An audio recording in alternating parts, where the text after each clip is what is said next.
মৰমৰ ছাত্ৰ ছাত্ৰীসকল সকলোকে স্বাগতম জনাইছোঁ। আহা আজি আমি এটা নতুন বিষয়ৰ পাঠদানেৰে আমাৰ পাঠদান কাৰ্যৰ আৰম্ভণি কৰোঁ। আশা ৰাখিছোঁ তোমালোক সকলোৱে মনোযোগেৰে পাঠদান গ্ৰহণ কৰিবা। গতিকে তোমালোকৰ সহযোগিতা কামনা কৰি এটা নতুন বিষয়ৰ পাঠদানেৰে মোৰ আজিৰ অনলাইন পাঠদান কাৰ্যসূচী আৰম্ভ কৰিবলৈ আগবাঢ়িছোঁ। নৱম শ্ৰেণীৰ সমাজ বিজ্ঞানৰ ৰাজনীতি বিজ্ঞানৰ চৰকাৰৰ শ্ৰেণীবিভাজন নামৰ পাঠটি আলোচনা কৰি আছিলোঁ। এই পাঠটি আলোচনা কৰোঁতে আমি বিভিন্ন ৰাজনীতিবিদে কেনেদৰে চৰকাৰক শ্ৰেণীবিভাজন কৰিছে সেই সম্পৰ্কে আমি আলোচনা কৰিলোঁ। বিভিন্ন প্ৰকাৰৰ চৰকাৰৰ পদ্ধতি সম্পৰ্কে আমি আলোচনা কৰিলোঁ। বৰ্তমান পৃথিৱীত জনপ্ৰিয় হোৱা 4 প্ৰকাৰৰ গণতান্ত্ৰিক চৰকাৰ, এককেন্দ্ৰিক, যুক্তৰাষ্ট্ৰীয়, সংসদীয় আৰু ৰাষ্ট্ৰপতিয়, এই 4 প্ৰকাৰৰ চৰকাৰৰ বৈশিষ্ট্য সম্পৰ্কে আৰু দোষ গুণ সম্পৰ্কে আমি আলোচনা কৰিলোঁ। এই আলোচনাৰ শেষত আমাৰ এটা বিষয় ৰৈ গৈছিল, সেইটো হৈছে যে যুক্তৰাষ্ট্ৰীয় চৰকাৰৰ দোষ ত্ৰুটি সম্পৰ্কে ইয়াৰ আগতে আমি বিশদভাৱে আলোচনা কৰা নাছিলোঁ। সেয়েহে আজি বৰ্তমান আমি এই যুক্তৰাষ্ট্ৰীয় চৰকাৰৰ দোষ গুণ সম্পৰ্কে আলোচনা কৰিম বুলি ভাবিছোঁ। গতিকে ছাত্ৰ ছাত্ৰীসকল তোমালোকৰ সহযোগিতা কামনা কৰিছোঁ। তেতিয়াহ'লে আহা আজি আমি নতুন এটা বিষয় আলোচনা কৰি এটা নতুন বস্তু শিকাৰ আনন্দ লাভ কৰোঁ। সাধাৰণতে দেখা গৈছে যে বৰ্তমান সময়ত আমেৰিকা, আফ্ৰিকা, অষ্ট্ৰেলিয়া, ছুইজাৰলেণ্ড আৰু ভাৰতবৰ্ষৰ দৰে বৃহৎ জনসংখ্যাৰ পৃথিৱীৰ আগশাৰীৰ দেশসমূহত যুক্তৰাষ্ট্ৰীয় পদ্ধতিৰ চৰকাৰ সফলভাৱে চলি আছে। গতিকে সেই দিশৰ পৰা চালে যুক্তৰাষ্ট্ৰীয় চৰকাৰ এক উপযুক্ত আৰু দক্ষ চৰকাৰ বুলি আমি ক'ব পাৰোঁ। কিন্তু এই যুক্তৰাষ্ট্ৰীয় চৰকাৰৰ বৈশিষ্ট্যৰ পৰা আমি গম পাইছিলোঁ যে যুক্তৰাষ্ট্ৰীয় চৰকাৰ হৈছে কিছুমান উমৈহতীয়া উদ্দেশ্য পূৰণৰ উদ্দেশ্যৰে নিজৰ স্বকীয় পৰিচয় আৰু স্বায়ত্ত শাসনৰ অধিকাৰসমূহ বজাই ৰাখি এখন ৰাষ্ট্ৰত ঐক্যবদ্ধ হ'বলৈ চুক্তিবদ্ধ হোৱা কিছুমান ৰাজ্যৰ সন্মিলনকেই কোৱা হৈছিল যুক্তৰাষ্ট্ৰ। এতিয়া আজি আমি এই যুক্তৰাষ্ট্ৰৰ দোষ গুণ সম্পৰ্কে অকণমান বিশদভাৱে আলোচনা কৰোঁ। প্ৰথমতে আমি যুক্তৰাষ্ট্ৰীয় চৰকাৰৰ গুণসমূহ যদি আলোচনা কৰোঁ তেতিয়া দেখা পাম যে প্ৰথমতে ক'ব লাগিব যে যুক্তৰাষ্ট্ৰীয় শাসনৰ আটাইতকৈ ডাঙৰ গুণ হ'ল ই দুৰ্বল আৰু সৰু ৰাষ্ট্ৰসমূহক নিজৰ স্বাধীনতা আৰু স্বায়ত্ত শাসনৰ সুবিধা প্ৰদান কৰি এখন শক্তিশালী ডাঙৰ ৰাষ্ট্ৰত সন্মিলিত হ'বলৈ সুবিধা প্ৰদান কৰে। গতিকে সৰু সৰু ৰাষ্ট্ৰই যুক্তৰাষ্ট্ৰত অন্তৰ্ভুক্তিৰ দ্বাৰা নিজকে শক্তিশালী ৰাষ্ট্ৰত পৰিগণিত কৰিব পাৰে।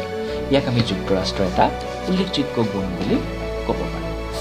দ্বিতীয়তে হ'ল যে বিভিন্ন ধৰ্ম, জাতি আৰু ভাষিক গোষ্ঠী বসবাস কৰা এখন বিশাল ৰাষ্ট্ৰৰ বাবে যুক্তৰাষ্ট্ৰীয় চৰকাৰখন এখন বেছি ফলপ্ৰসূ চৰকাৰ বুলি আমি ক'ব পাৰোঁ। এতিয়া আমাৰ ভাৰতবৰ্ষৰ দৰে বিভিন্ন জাতি গোষ্ঠী, ধৰ্ম, সংস্কৃতিৰ মিলনভূমি এখন দেশ, বৃহৎ জনসংখ্যাৰ এখন দেশ। গতিকে এনেবোৰ দেশত যুক্তৰাষ্ট্ৰীয় চৰকাৰে খুব সফলভাৱে কাৰ্য সম্পাদন কৰিব পাৰে।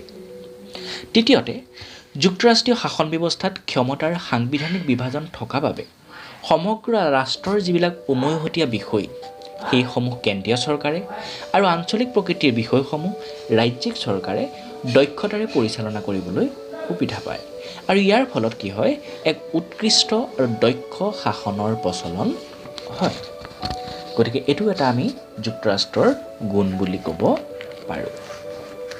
যুক্তৰাষ্ট্ৰীয় চৰকাৰৰ আৰু এটা উল্লেখযোগ্য গুণ আমি ক'ব পাৰোঁ যে যুক্তৰাষ্ট্ৰীয় শাসন ব্যৱস্থাত কেন্দ্ৰীয় চৰকাৰকে ধৰি বহুতো চৰকাৰ থকা বাবে অধিক সংখ্যক নাগৰিকে শাসন কাৰ্যত প্ৰত্যক্ষ আৰু পৰোক্ষভাৱে অংশগ্ৰহণৰ সুবিধা পায়। এই শাসনৰ তুলনাত আন শাসনত কম সংখ্যক নাগৰিকে শাসন কাৰ্যত অংশ লোৱা দেখা যায়।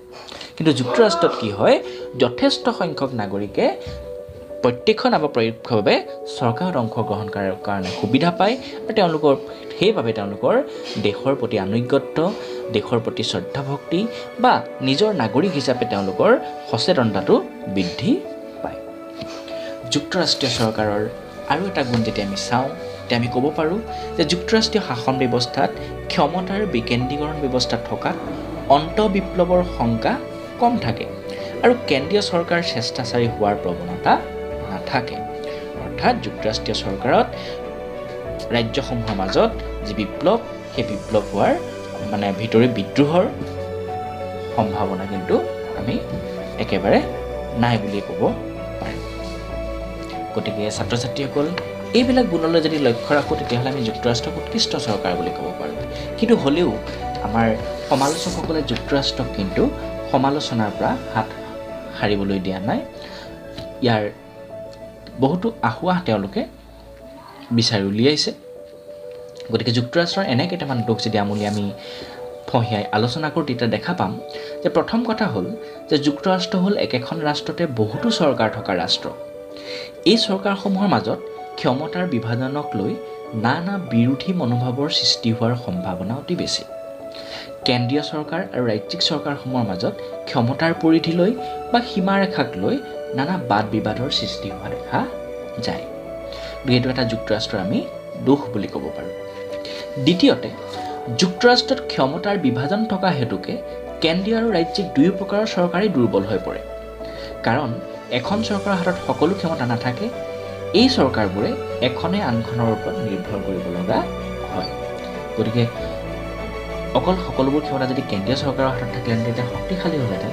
কিন্তু ক্ষমতাৰ বিভাজনৰ কাৰণে দুয়ো চৰকাৰৰ মাজত ক্ষমতাৰ বিভাজন হৈ যোৱাৰ কাৰণে কোৱা হৈছে যে কোনো এবিধ চৰকাৰে কিন্তু প্ৰকৃততে শক্তিশালী নহয়, দুৰ্বল হৈ পৰে বুলি কোৱা হৈছে। তৃতীয়তে আমি ক'ব পাৰোঁ যে কোনো সংকটকালত যুক্তৰাষ্ট্ৰীয় শাসন ব্যৱস্থাত ক্ষিপ্ৰতাৰে কোনো সিদ্ধান্ত চৰকাৰে ল'ব নোৱাৰে।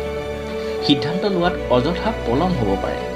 কেন্দ্ৰীয় আৰু ৰাজ্যিক চৰকাৰে মিলি সংকটৰ মুহূৰ্তত সিদ্ধান্ত লোৱাটো কঠিন হৈ পৰে।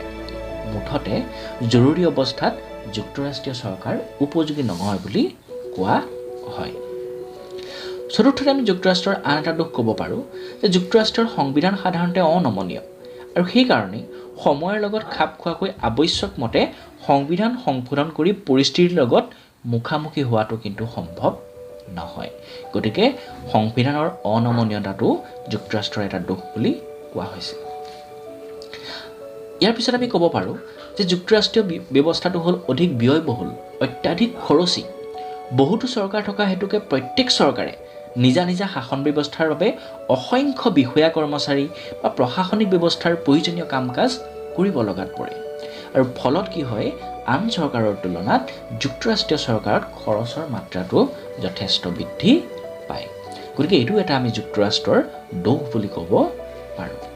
শেষত আমি আৰু এটা ক'ব পাৰোঁ যে যুক্তৰাষ্ট্ৰত কেন্দ্ৰীয় চৰকাৰে সকলো অংগৰাজ্যৰ বাবে সংযুক্ত ৰাজ্যৰ আৱশ্যক মতে স্বাৰ্থ পূৰণ কৰিব নোৱাৰে। যিবিলাক অংগৰাজ্যৰ লগ হৈ যুক্তৰাষ্ট্ৰ গঠন হৈছে সকলো অংগৰাজ্যক তেওঁলোকে সমানে চকু দিব নোৱাৰে, অসুবিধা হয়। সেইকাৰণে কোৱা হয় যে মাহীয়াই চকুৰে চাইছে। এতিয়া আমাৰ যেনেকৈ বিভিন্ন ৰাজ্যবিলাকে তেনেদৰে কেন্দ্ৰীয় চৰকাৰৰ ওপৰত দোষাৰোপ কৰে। গতিকে ইয়াৰ ফলত কি হয়, দেশত বিভেদকামী মনোভাৱ গঢ়ি উঠে, বিচ্ছিন্নতাবাদী আৰু উগ্ৰপন্থী মনোভাৱ গঢ়ি উঠাৰো সম্ভাৱনা থাকে। তেতিয়া কি হয়, চৰকাৰৰ বিৰুদ্ধাচৰণৰ কৰিবৰ বাবে বহুতো দল সংগঠনৰ জন্ম হ'ব পাৰে, বিদ্ৰোহী সংগঠনৰ, যিবিলাকে তেওঁলোকে অনুভৱ কৰে যে তেওঁলোকক কেন্দ্ৰীয় চৰকাৰে অকণমান হীন চকুৰে চাইছে। গতিকে ছাত্ৰ ছাত্ৰীসকল, এই সকলোবিলাক আমি যুক্তৰাষ্ট্ৰ ব্যৱস্থাৰ দোষ গুণ বুলি উল্লেখ কৰি আমাৰ আজিৰ আলোচনাটো ইমানতে সামৰণি মাৰিব বিচাৰিছোঁ। আৰু তোমালোকৰ এইটো অধ্যায়ো আমাৰ ইমানতে অন্ত পৰিছে।